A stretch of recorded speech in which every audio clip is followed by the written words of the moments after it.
The idea is to take it a step forward and to innovate, or else why am I doing it? I don't want to be just another can in the assembly line. I want to, create, do something that's totally different and unusual. It's like, I hate to say it, but it's like what all songwriters say. It's true. It's like you don't write the song writes itself, and it just kind of falls into your lap. It's like when you say, gee whiz, did I do this? It was that sort of thing. Is video the same, or is video more work? Kind of. I think so. It's a cousin of the same creative, intent. I think. You let it create itself, really. I know I do. In my opinion, it has to be completely entertaining and have a sense of a linear sense of continuity. As far as I like having a beginning and a middle and an ending, so you could follow a story. And not just be a collage of images, And sometimes that's great too. It depends on what the director, as a visionary, what he sees really. How much do you put? How much faith or trust, or how much of it do you let the director decide? Are you very involved in the concepts? Oh, I'm very much involved in complete making and creating of the piece.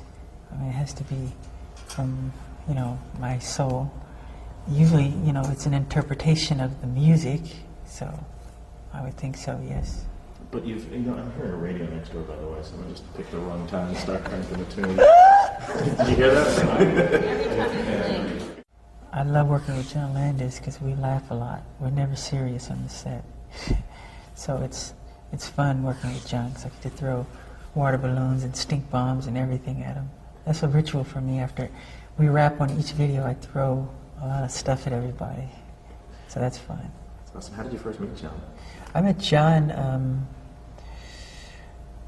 right before doing Thriller.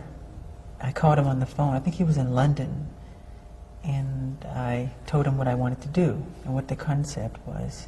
And we came together and we wrote it, the two of us. Now, when you were talking concept with him, did you envision it as being a movie or a music video? Because it seems it's more of a film. No, my idea was to make a short film, with conversation in the beginning and make that kind of linear and to bookend it with conversation at the end. But John and I, because he's such a fun guy, I really love working with him. We just sat together and chemistry, it started working, He's fun. Do you remember, were you a fan of horror movies in particular? Believe it or not, I'm afraid to watch scary movies. Honestly, I don't quite like to watch them very much. I never thought I'd be involved in making that sort of thing, but I am. Cool. And the two movies that, there's the werewolf scenario at the beginning, and there's the Night of the Living Dead Dance. Did you see any of those movies? No. I did see An American Werewolf in London, which I thought was really fun. I hadn't seen the classic werewolf one. When was the last time you saw Thriller? Gee, I don't know. I thought about watching it again, but I don't, because I don't want to scare the children. My idea, I always try to be a pioneer and an innovator in whatever I do, and my dream was to always make, short little films, because I'm a big fan of the Three Stooges. And I love watching Curly, who I think is wonderful. And they make these like 15-minute shorts. And I said, gee, I would love to do something like that one day, with a linear story. So this was my opportunity. Rod Temperton, who wrote Thriller, that was one of the first raps, actually. He thought of having a rap at the end of it. And we called up Vincent Price, and he says yes right away. So Rod was taking the taxi from his hotel. He's a German fellow. From his hotel to the studio, and he wrote it within transit. And he did a great job. Did you ever meet Vincent or get to? Yes, I've known Vincent Price since I was 11. And first time I met him, it was at NBC Studios, and he said, "Come here," like that, in his kind of gruesome voice. And I started to cry because I thought he was serious.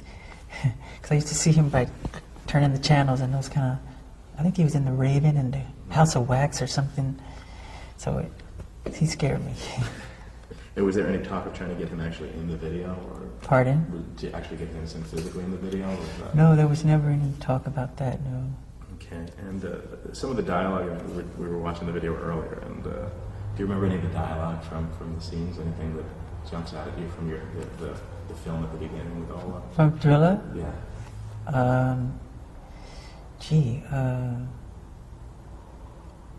Do you have a favorite line, a favorite part of that? Because we were all... Oh, I like the scene when I'm looking at, when the girl, all these zombies are coming toward us, and she thinks she's safe with me, you know, being her boyfriend, and she looks over to me and I become one, and then we do that famous pull in and pull out movement, the Hitchcock move, and I love that moment, then I become one. It's fun. Yeah. It was a delicate thing to work on because I remember my original approach was, how do you make zombies and monsters dance without it being comical? So I said we have to do just the right kind of movement so it doesn't become something that you laugh at, but it just has to be, you know, take it to another level.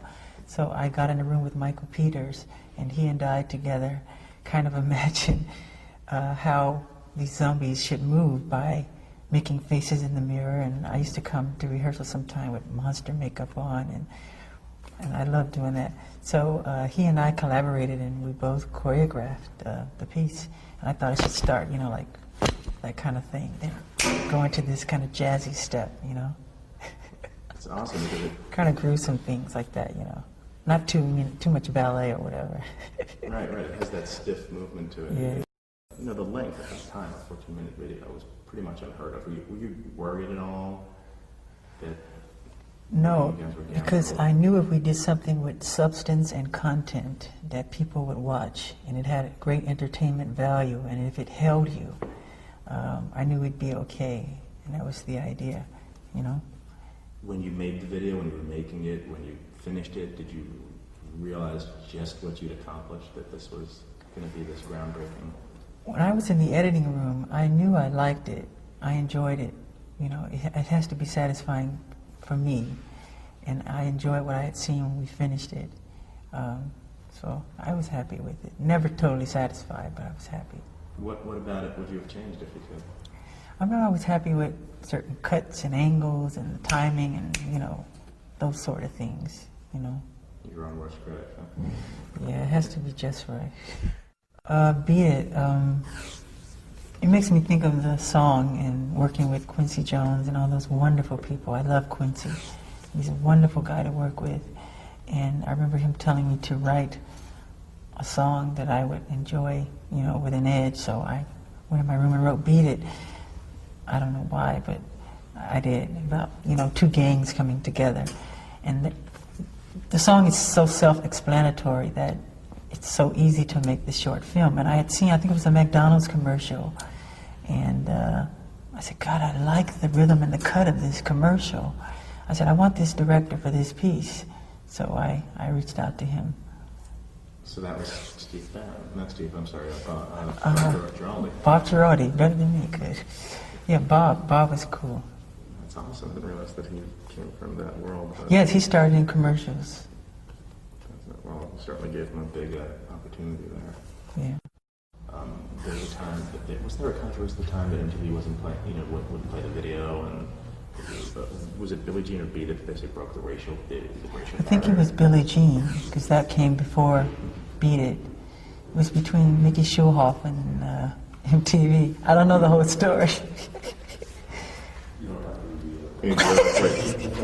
But still, how did that make you feel to finally, you know, to be the one to kind of be the first? It makes me feel happy. It really does. I was glad. Cool. Billie Jean is kind of different because it really doesn't have anything to do with the lyrics of the video. It's kind of a whole different thing. How'd you come up with that?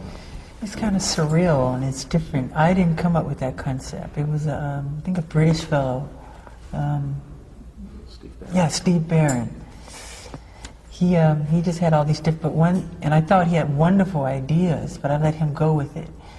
The only part I wrote in the piece was I said, I just want a section. I said, give me a section where I could dance a little. Because he said no dancing in the whole piece. He said, no dancing. I said, just give me one little moment. So that whole section where you see this long street and this billboard of these two girls, one of them is Billie Jean and I'm dancing. That's the only part I contributed. I wanted to do a dance number where I told my sister Janet, I said, you remind me of a Black Panther. I said, why don't you do something where you transform into a Black Panther and you transform into yourself again? She said, I like it, but she didn't go with it. Because we all, the two of us, we always think alike. So I told her I was going to do it, so I did it. And in the dance, I said, I want to do a dance number where I can just let out my frustration about, you know, injustice and prejudice and racism and bigotry. And within the dance, I just became upset and I let go, you know, and that's what happened. And I think at the time, people were concerned about the violent content of the piece, but it's like easy to look at. It's simple.